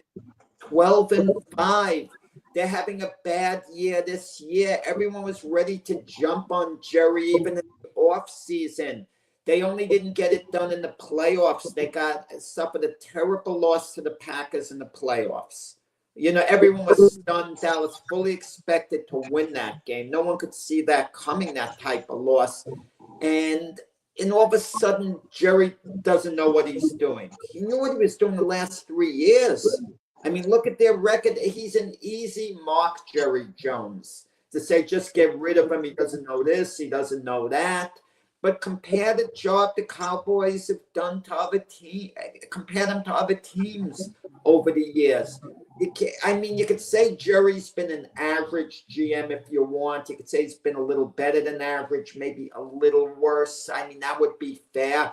But don't make him out to be a disaster. Oh, get rid of him. He's ruining the Cowboys. Because the Cowboys have had success during the regular seasons. They haven't been able to get it done during the playoffs. So let's be clear. I didn't say get rid of him. I said he needs to be more hands off and he needs to turn the team over for management. He's the owner. He shouldn't be hands off if you're the owner. If you're the owner, you should be involved. If I own the team, I would be involved. Do you see what has happened since Tepper has taken over in Carolina? That's the prime example of horrible ownership. No, you have to have trust in your people to a point, and let them do their jobs. But once in a while, as the owner, you're fully entitled to overrule them. Like in the case of the Giants, they should have overruled signing the ball and said, no, we're signing Saquon Barkley. I want him to be a career Giant. You work out the contract details. You get the deal done. I want him here. And if they talk back to me as the owner, I go, no, this is what I want. Get it done. And what are they going to tell me? Well, then I'm going to quit. And I'll tell them the door's over there. You're going to get quit if you want. You're like not Aaron Rodgers. You're gone. Aaron Rodgers hasn't quit. Like your quarterback. He don't want to play no more. What is Aaron Ladies Rodgers and gentlemen, before we get sidetracked here, let's just mediate this and say Jerry Jones probably should step down as the GM, but remain the owner. Remain owner. Obviously, you don't get rid of him there, but he's done a lot there, and he's had success. but he's probably getting a little older. He should relinquish that job to somebody else. And then we should move on. Let's move on to the next game. Let's go to the Lions and the Colts. Lions are 9-1. Colts are 5-6. Anthony Richardson played a really good game against the Jets, Jack. He ran 2 touchdowns, threw for 266 and passed one, and they won 28-27. That's a pretty close game. Does he do this, Jack? Does he do the same thing against the Colts? Against the Lions? No, he used his legs. He played well. There was a couple of breakdowns in the Jets secondary, which allowed him, to hit wide open receivers as well. I mean, but I give him his due. He played well all in all against the Jets. Kudos to him. But this is the Detroit Lions. Going to throw pretty fierce defense, at him. And their defensive coordinator, Aaron Glenn, he's going to be a prime head coaching candidate in the NFL next season. Because if I'm a team and I'm looking to hire a head coach, 2 candidates stand out. Number 1 to me would be Brian Flores. Number 2 would be Aaron Glenn. But I'd probably hire Aaron Glenn ahead of Brian Flores because Brian Flores is a wimp with his lawsuits and all that. Who needs that baggage that he's bringing? If I ever have to let go of Brian Flores, what is he going to do? Try to sue me, accuse me of certain character issues? I mean, I didn't like that. And his handling of Tua at Miami with Tua is a very quiet, humble guy. And if he sang how terribly he was coached, by Brian Flores, that does carry weight with me to a point. But Brian Flores, maybe he's matured. And I think Brian Flores would actually be a good fit as the Giant coach if that ever opened up. So with that said, the Detroit Lions, they're the best team in football right now. They're the best team in football. The question is, can anyone trip them up in the playoffs? And for that to happen, one of the teams who's good now is going to have to get even better. They're going to have to peak and be really good come playoff time and play the type of game to beat the Lions. I have my eye on my Super Bowl pick at the beginning of the year. Green Bay is being capable enough to improve as the year goes along, and then when they meet in the playoffs, maybe upset the Lions. But right now, the Lions. Sonja, according to your power rankings that I'm not looking at, I'm certain the Lions are number 1 there, clearly. I'll double check that. Thank you, Jack. Let me look now. And Sonja, why you thanks for trusting in something I have to say. Yeah. Sonja, your honorary adoptive team, Sonja, is the Lions. Yes. And so Jack just mentioned that Aaron Glenn and Brian Flores are the top picks for coaches' jobs next year. But offensively, the Lions are just firing on all cylinders, and you got to give credit to Ben Johnson. So do you think Ben Johnson is probably a top candidate as well? And do the Lions, another question, do the Lions just continue to roll against the Colts again? Well, Ben Johnson could have been a head coach. He wanted to stay as the coordinator.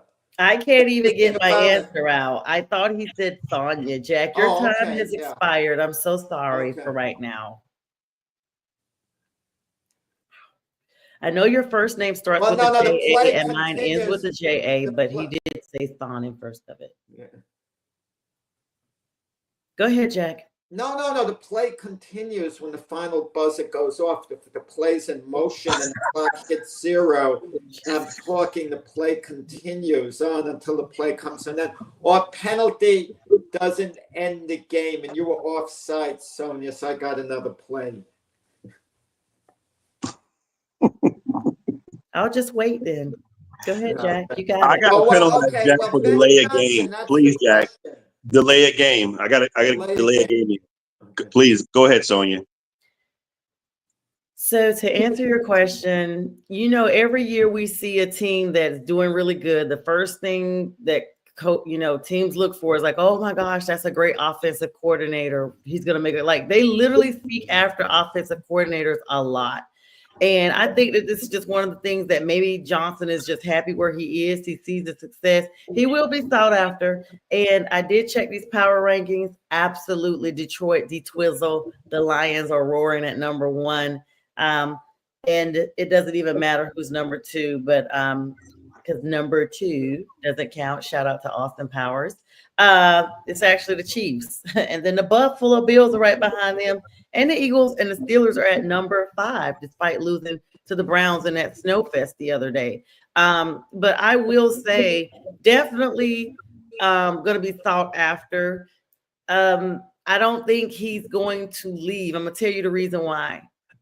If they say they don't win the Super Bowl, but they go all the way, he's probably going to stay because they got to run it back. Like they want this, their second year looking very good. They've never had a Super Bowl appearance, let alone get there and lose. So he's going to probably have some type of loyalty to that organization just because they're doing so well.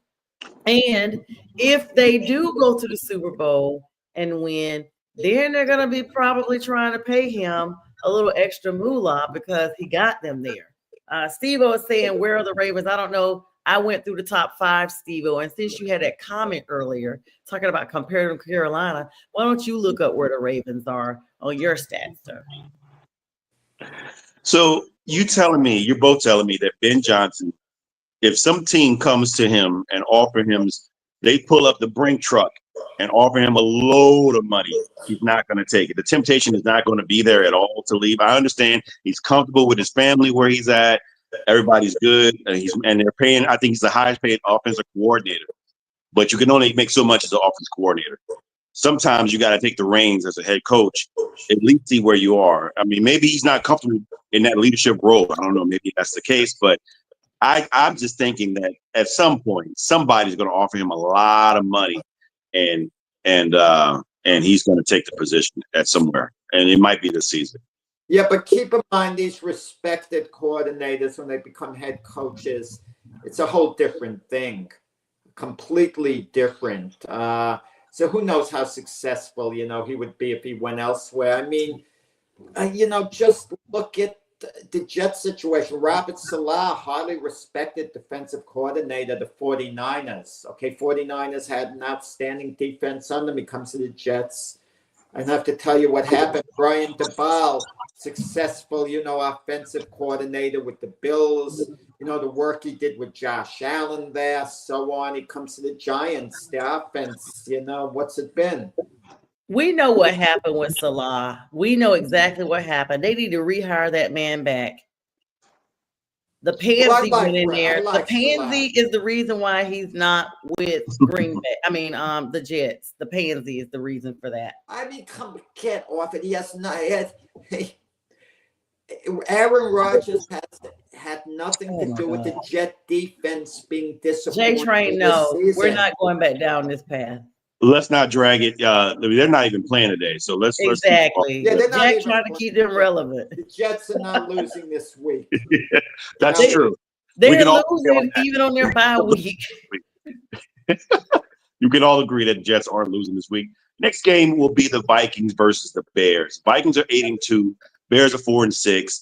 I mentioned, Jack, the Bears were 2-4 in one possession games this year, so the games were very close. Like you said, it can be deceiving. But after the Shane Waldron firing, they look a lot better last game against Green Bay. Do you think that they can at home that they can upset the Vikings at home? Yeah, I said so before. I think they're actually going to do it. Something about Minnesota bothers me. Like I said, they're a good team, but they can be had. And Sam Darnold's been a real good fit for the Vikings this year, like I expected, like I predicted. But they got him all the weapons, Justin Jefferson, Jordan Addison, et cetera, et cetera. They have a pretty good defense. Chicago's kind of like a little dysfunctional at times, But, I got to trust the Bears going to play hard. They have a really good fan base there. They're certainly... Matt Eberflus, his, job security's in jeopardy there at Chicago, as well. And some of these coaches whose job's in jeopardy, like Matt Nagy, when he was the Bear coach, got let go. but he was picked up by Kansas City to be the offensive coordinator. And if he's good enough to be the offensive coordinator at Kansas City, he's got to be a decent coach. I mean, the coaching carousel seems to go in a circle. But with that said, if you're looking for an upset today, I think the Bears over the Vikings could be, a prime upset to pick. Sonja, I mean, the Bears are at home, and it seems that they have a really good fan base there as well. But they are on a pretty bad losing streak here, and ever since that Hail Mary, the wheels seem to just fall off. They fired their offensive coordinator. They got Thomas Brown, who's the new offensive coordinator, and the Vikings have a really good defense. They got Aaron Jones. They need to just run the ball. And it's going to be a ground and pound. I think the game's going to be close, but I picked the Vikings. Who do you think is going to win this game? Yeah, it's definitely the Vikings. The Bears are a mess. They've been declawed. That Hail Mary was just the beginning of their exposure. We always have these teams that get exposed, and it's almost like once that exposure hits, they're just not the same now. A lot of people thought coming off that Hail Mary, I mean, those guys didn't even know the game was even still going on when that play happened. In fact, they were assisted with the score, because of it wasn't just a Hail Mary. It was the fact that nobody was where they were supposed to be. And by the time it was realized, it was too late and it was tipped in. And so they basically, it's almost like an NBA game. They assisted, but on the opposite team. And so you could just see the frustration. I mean, Caleb Williams looks just, I don't know, like he's got gas. He looks very disgruntled.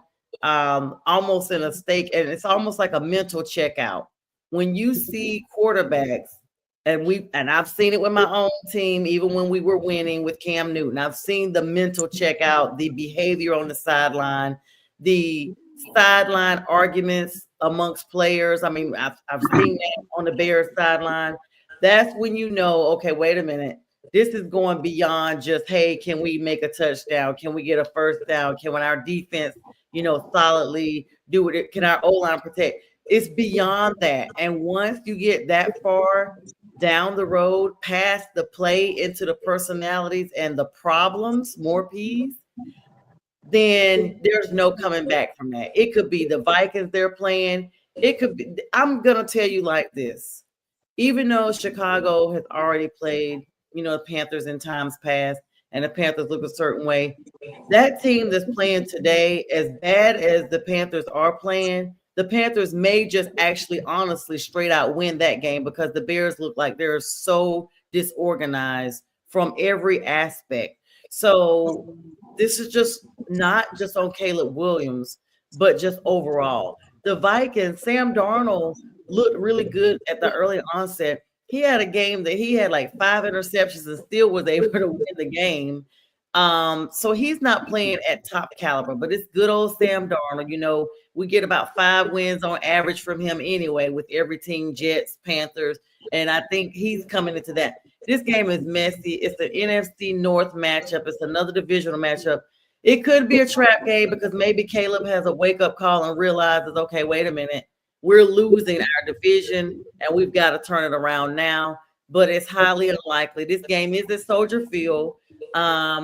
It's going to really – Chicago's going to have to be that defensive team that they used to normally be to try to get this game under control. And if not, it's going to be a game that's going to run away. I don't think it's going to be a blowout. It's going to be a close game regardless, maybe about 5 points or less. I don't know what the point spread is.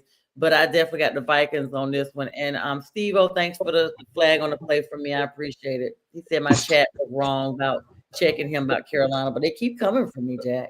And no, they didn't. They didn't have the Bears a defensive breakdown against Washington. It was one player that screwed up. Tyreek. You're right, because it was a very good game up to that point. No, Tyreek Stevenson lost the game for the Bears at the end with that last play. Not only was he not paying attention, and the Bear fans had to alert him the play was going on, but then he runs back in the play late and panics and slaps the ball to the Washington receiver. And again, they could have won against Green Bay at home if they made the field goal. But you're right, Sonja, about Caleb Williams. The jury's still out. I think a lot has to do maturity issues with him as well. I mean, he's a gamer. He's got tremendous heart and he's got tremendous confidence. That's the good thing. But does he have the leadership, to bring the guys around? That's the big question. Yep.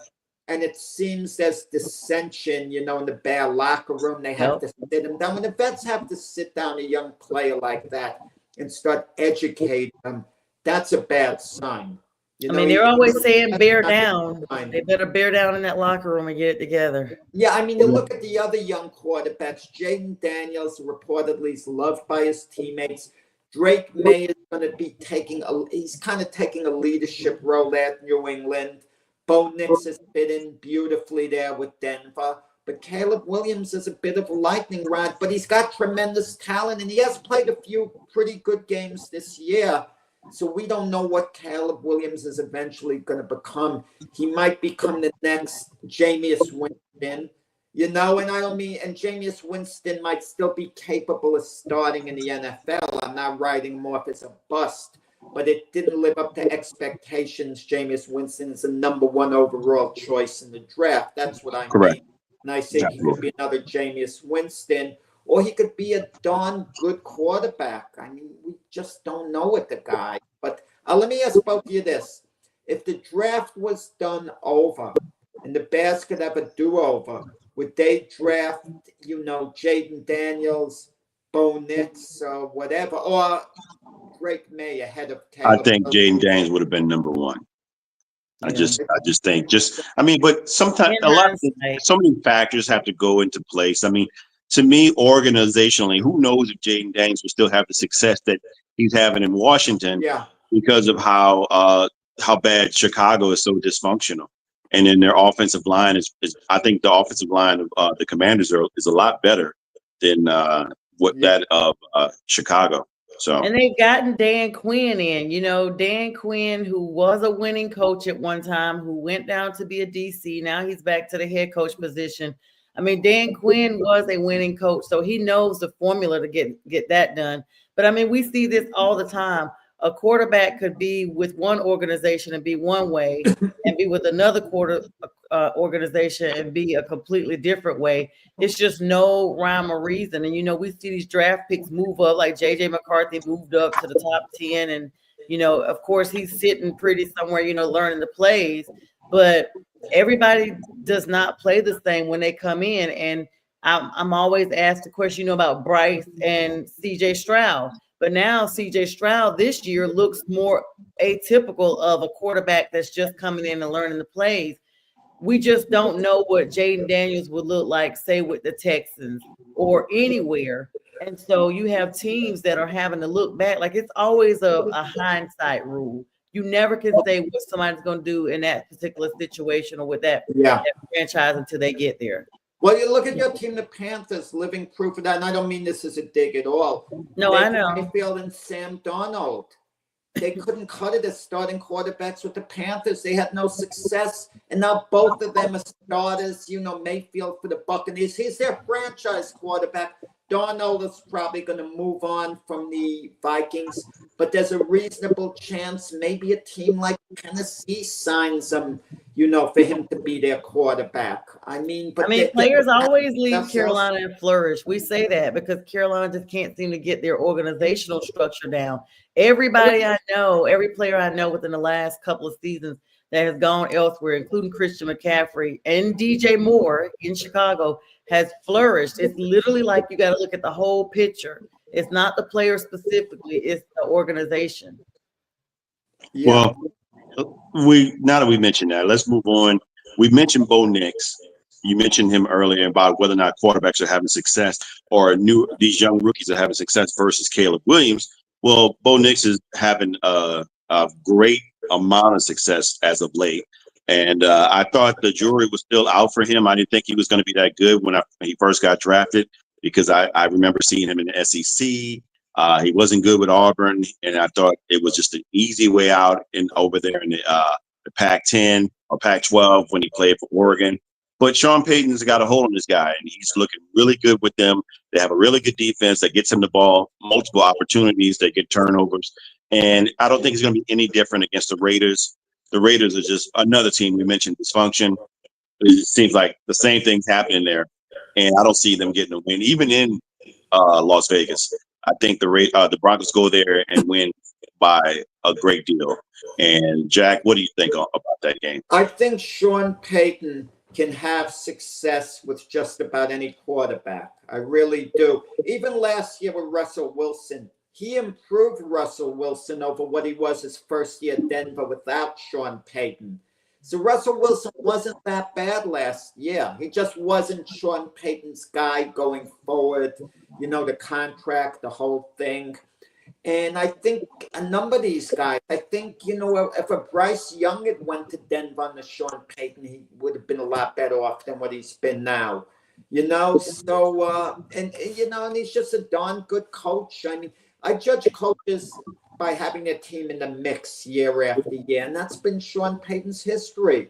He's had teams in the mix, always in contention. You might say, well, he's won only one Super Bowl. It's hard to win a Super Bowl. There are 32 teams there. But if you have your team in the mix year after year, but today's game with the Raiders, I kind of look for defensive struggle, in a sense. I'm not sold on Bo Nix being this great quarterback, but he is the Bronco franchise quarterback going forward. Okay? Denver should win, but I think it's going to be a close game. Denver's favored by 5.5. I could see the Raiders covering this game. I think a nibble at the Raiders would be a good thing, to cover the points, even though I could see Denver winning like a 17-14 type game. I mean, Jack, of all people, myself, I really had Bo Nix at the bottom of the list of all the quarterbacks. And in the first round, he was the last one to be drafted. Yeah. But he's throwing to guys like Lil Jordan Humphrey and Jerry Jeudy, who's had a resurgence with him. He looks to be the part. I mean, he's got decent receivers. I mean, the Cortland Sutton is there. That's their number one guy. Sean, like you said, Sean Payton has really put his hold on him. And Bo Nix is not afraid to back. He didn't back down to Sean Payton. When Sean Payton got in his face, he got right back in his face, right back at him. And I think Sean likes that. Sean looks at like, okay, this kid's got a got a good spot, whatever you want to call it. I mean, he's got some, he got some. I can't say it on air, but you know what I mean. Chutzpah, different personalities. Maybe Sean Payton understands. I can only push this guy so far.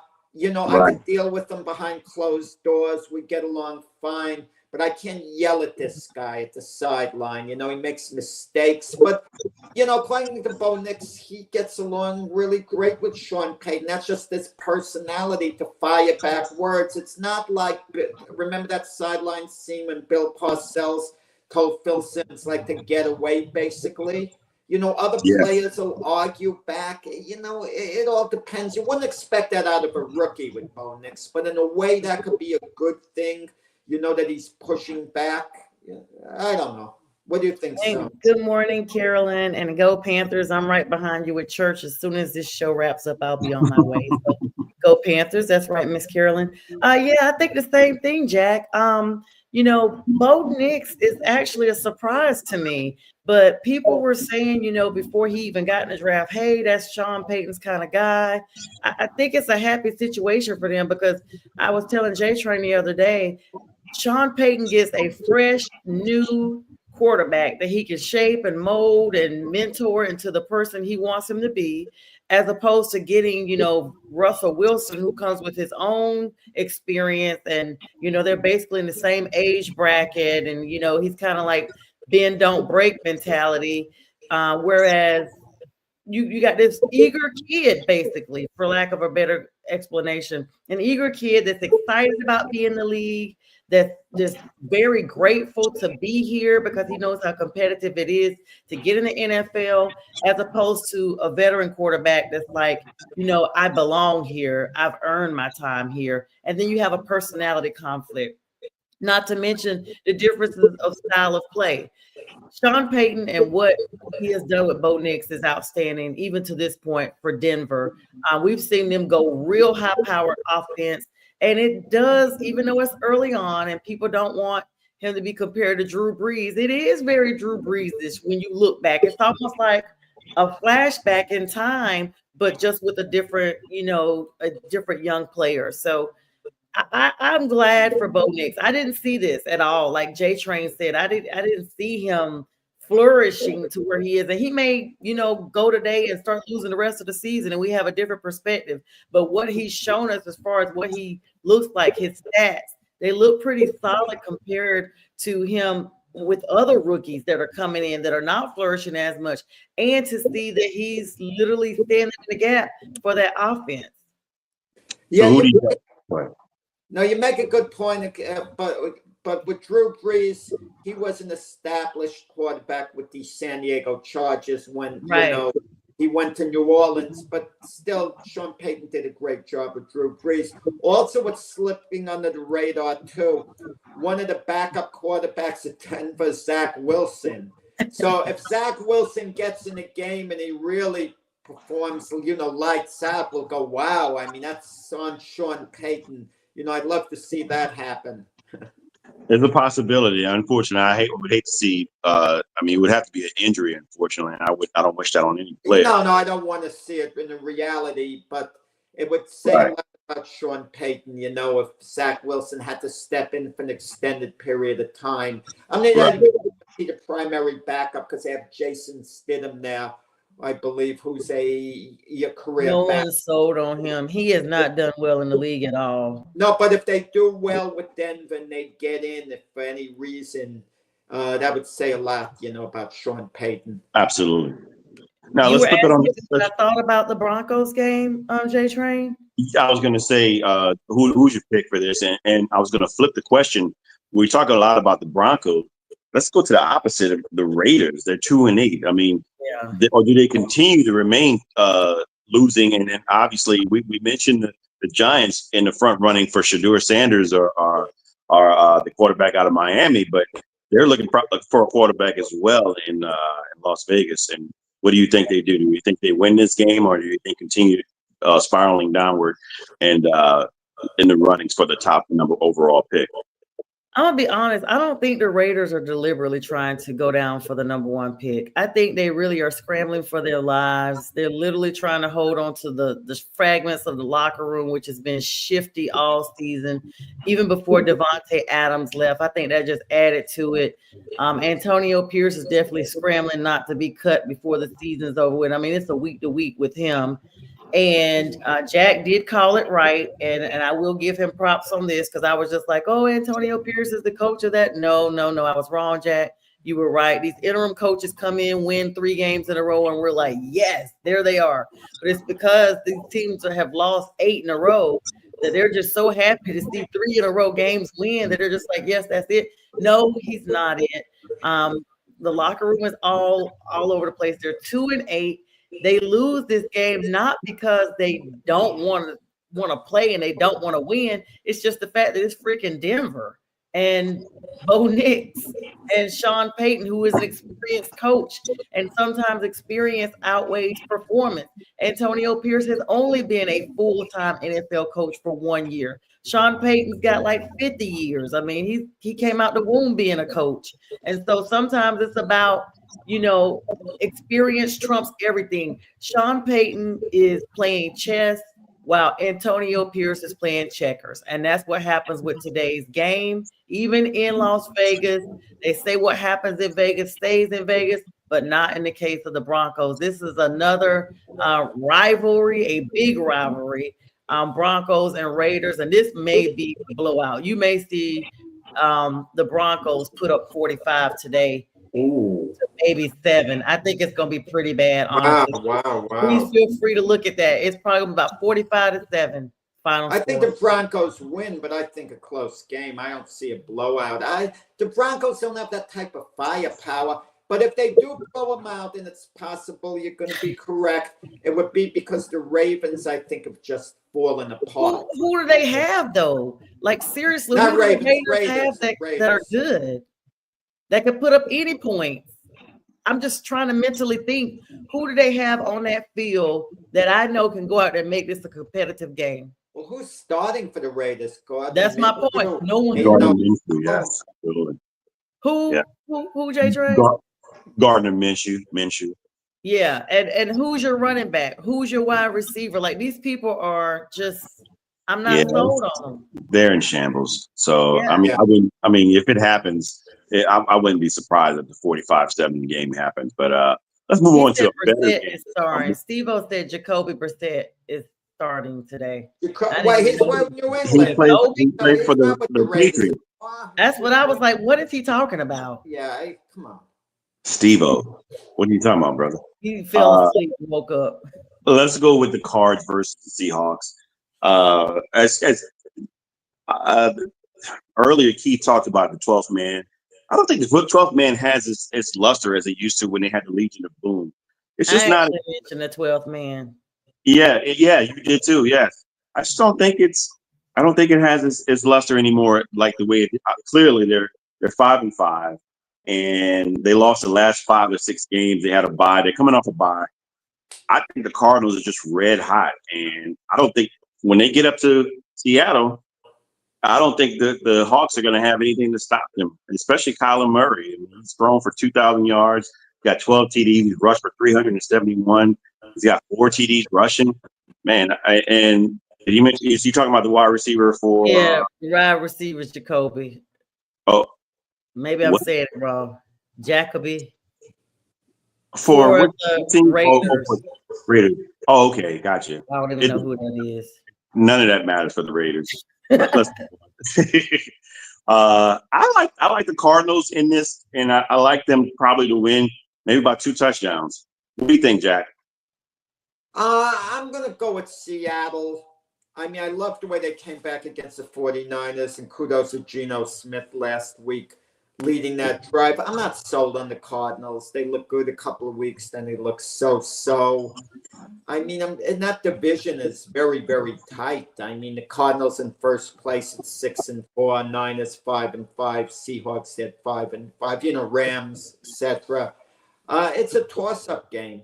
At Seattle, I don't see Arizona going into Seattle and showing any type of domination. I think it comes down to a field goal there. I'll go with the Seahawks to win like 26-23. And Sonja, what do you think? I love Jack. He gives like these, just like, yeah, I'll just give it up. It's just so funny. I love. He's just so like nonchalant about it. Like, yeah, if they do, they do. Well, we got to do. We got to look at the previous week picks. So how bad we picked. Everyone looks good before it's decided. Right. This is Geno Smith. Let's be clear. Geno's. I mean, he's not playing like perfect, but he's playing. This game is in Seattle. But then you got to look at how good Kyler Murray's been playing. I think this may be a game where the Cardinals go in there and get it done because they are just playing like really well right now. It's not about lights out or high offense. They're just playing good football. They're managing the clock. They're managing even their penalties. They literally are just playing calculated football. And sometimes football can be a mental game just as much as it is physical. You got to know the plays. You got to kind of get in the head of your opponent. And I think that if the Cardinals can go in there, this is the battle of the birds, Cardinals and Hawks, if they can go in there and they can stay in the mindset of their opponent, they can read those plays before they see them coming. They can read the eyes of Geno Smith when he's about to make these passes. This may come down to a defensive matchup where the Cardinals defense may be the reason why they beat the Hawks in this game. So I still have the Cardinals. Now that game I will say will be a close game. It's probably going to come down to the last few seconds and a field goal, if not less, for the win. Okay, cool. Let's go on to the Patriots and the Dolphins game. This is a game where you got Tua Tagovailoa in the game now. He's playing, and the Patriots got Drake. Man, he's been looking impressive as a rookie. But I like the Dolphins to make a run here. They're trying to make a last-ditch effort to get to the playoffs, and they're 4-6 right now. So they have no choice but to try to win. I think everybody's backs against the wall here, but I like the Dolphins to win this game. I don't think it'll be like a blowout, but they have all the weapons offensively, and the Patriots they're just having a tough year right now. You got to take advantage. I think a lot of the Dolphins' losses came when Tua was out of the game, and when he had the concussion. they should be able to win this. They had a really good win against the Rams not too long ago in the Rams home, and I think they should win this one at home as well. They should win this one at home. What do you think, Jack? Yeah, I think the Dolphins will win. I think it'll be a close game. Again, the question with New England is Drake May's development. The fan base, if they lose the game something like 24-20, where Drake May plays pretty well, they take something out of it. And you're right about the Dolphins. You get the feeling they're going to make a playoff run. This is it for them. If they stumble against New England and they lose, they're not going to be a playoff, contender. But if they win this game, they go to 5-6, and maybe they got a flame going. Maybe the momentum is there, to get it done. And we thought with Cincinnati they'd make a playoff, push, and it never just quite happened. They stumbled, and I think Miami wins. They're playing at home, Miami. How much of an advantage that is playing, at Hard Rock Stadium. I don't think it's that much of an advantage, but I think Miami is ready to make, like you said, their playoff push. And this would be their third win in a row if they win today. So they really have something going. Sonja, Drake May has looked really good in his last few games here, particularly last game. Do you think they have what it takes to knock the Dolphins off their playoff push here in this game in Miami? The game is in Miami. Tua, is still trying to play because the calls are still going around for him to be, sat down for a little bit. Like there's the fans and the organization are saying he's just not playing like he normally would. I mean, he's a different Tua. He's had a concussion, not the first concussion. And so that started to affect his play. I always kind of like to give the home team advantage with this. It's one of those situations that I still feel the same way because Drake May, even though he looks good, this is the Patriots. This is Drake May's rookie season. And I just feel like that Miami's going to protect their turf, no pun intended, or surf. They're going to protect their turf. And so I think that this game is not going to be one that everybody's excited to watch. I'm going to be honest. It's just not the same. And so, of course, Fins fans will watch it. I don't even know if Pats fans will really tune in that much because this game is literally like from north to south. Got to make that trip on a short weekend, whatever. And I just feel like this game, it could go really either way. It's kind of difficult to choose because both teams are just not that good this year. But in the end, I guess maybe it's 7 points. Miami may win by a touchdown. What's the point spread on it? Miami is -3, I believe. They're -3. -3. Let's see. Miami's -7.5. So that's about right. I said 7. So there you go. Yeah. So we got 2 more games to cover. I think we're about 8 minutes left.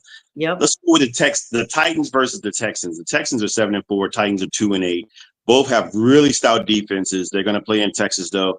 I just think the biggest difference, even though the quarterback is having a little bit of a sophomore slump, Joe Mixon has really been doing really well. That they've been utilizing him as a great running back there. I think Texans win this game at home, and then they got Nico Collins back. Like Keith said earlier, he's a big difference at receiver, and you saw it when he played the last game. I just think they win this game. They might win by a touchdown or 2. Jack? Yeah, that's a big yeah. Texans should win, but the Titans' defense has been stingy this year. Mm-hmm. They played hard, and there's no reason to believe they won't play hard at Houston. Houston should win the game, something like 23-15 thereabouts. And the Titans' trouble is they've been struggling on offense. And we talk about the few teams who are going to be in the running, for the number 1 pick. The quarterback situation, Shedeur Sanders. The Titans are certainly one of the few. And they are going to draft a quarterback because they have to address their quarterback situation. I don't see them putting their faith in Will Levis going forward. But Houston should win this game, but it's not going to be a blowout. Sonja, you think Will Levis has any chance to help win this game and win the confidence of the Titans to be able to keep him at quarterback and not draft another quarterback next season? Gosh, you read my mind. I was literally going to talk about not only the game, but Will Levis may not be the starting quarterback next season. Titans are going to be looking to tighten up. I mean, that's their adage, you know, and everybody gets sick of losing. This game is going to be on the road. Like you said, CJ Stroud got Mixon down there. That's a big tool for him. D'Amico Ryan's just really getting it done. He knows how to coach, basically.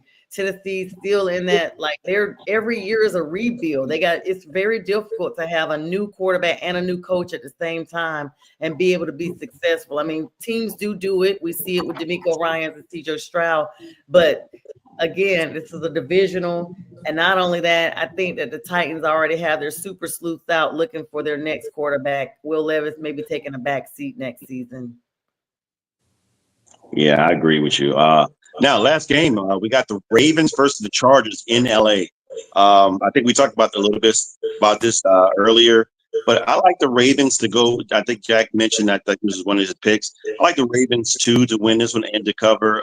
Even in LA, they both have really good defense. I think the Ravens have pretty bad pass defense, and that might open the door for Justin Herbert to expose that. But I just like both Lamar Jackson and Derrick Henry to get it done offensively with the run, and I think they squeak out a win here. What do you think, Jack? Yeah, I mean, I'm going with the Chargers in this game. I mean, it's going to be a tight game going down to the wire. I sometimes judge teams on hangovers. If they've had a truly big matchup the week before, what might be. And I know I'm being a bit of a hypocrite because I mentioned with the Chiefs saying they're going to beat the Panthers easy. They have to have a hangover, the Chiefs, losing to the Bills. So maybe I'm wrong there. Maybe, you know. No, I'm just giving an example. And the Ravens. Use the Jets as an example. Use the Jets as an example. Stick with the Jets. 4 minutes, 4 minutes. So I'm going to go with the Chargers and the squeaker, you know, very, very close game here. And the Ravens are one of these teams, they're going to get into the playoffs as a wild card, but look out for them as a wild card. Some of these wild card teams are extremely dangerous, and they're going to be a major danger to whoever they play. I agree. What do you think, Sonja, about this game? First of all, it's always fun over here with Jack. So anybody that's watching, this is just how we do. I love Jack. Jack is my friend, and I know he feels the same, but we just always have a great banter. Both have garbage teams, except today when the Panthers win. But anyway, this is the third matchup of the Harbaugh brothers. I'm excited about seeing them come together again. It's been a long time. The last meeting, I think, was when they met in the Super Bowl years ago, when the other Harbaugh was here, John. I can't ever now that I'm talking about both of them, I'm like one of them, okay? The West Coast one met the Ravens. It feels like John Harbaugh has been the Ravens coach for forever, honestly. But this is one of those things that the Ravens need to make sure that they do what they got to do. And they're going to do it because they're trying to make playoff positions. And this is going to solidify them. And it's kind of like big brother versus little brother again. And this is going to be one of these situations that we see Lamar Jackson explode. He also has King Henry, who's still wearing that crown over in the AFC. And they have to stay very, very close to the Bills, who are right on the heels, no rhyme intended, of the Chiefs. So today they've got to win. Now, the thing is, because the other Harbaugh, the Chargers Harbaugh, is just coming back to the league, this could be a trap game just because it's kind of like his way to be like, okay, this is my third time meeting my brother. And sometimes, like I said, coaching supersedes plays. It's going to come down to who does the better coaching between these brothers and who plays the better game on the field.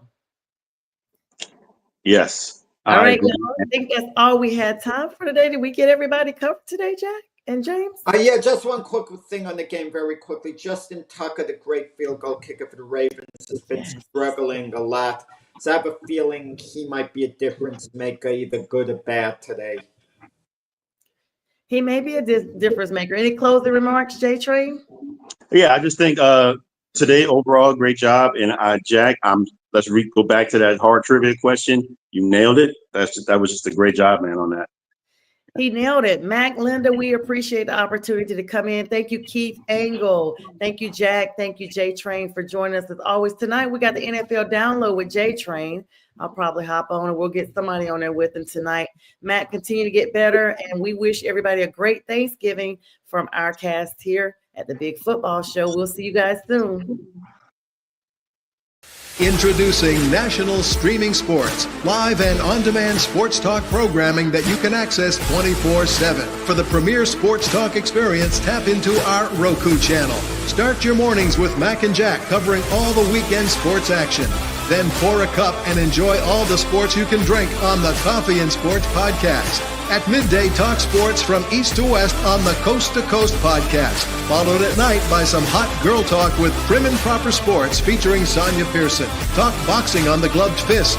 Yankee fans tune in for Start Spreading the News. And there's more on the College Sports Huddle and Sports Scope with Robert Butler. There are 20 podcasts in all and 70 weekly shows, giving us a 3.4-star viewer rating. To find us on Roku TV, search for National Streaming Sports on the Roku search bar. Click on the logo and you're in. National Streaming Sports, live and on-demand sports talk for America.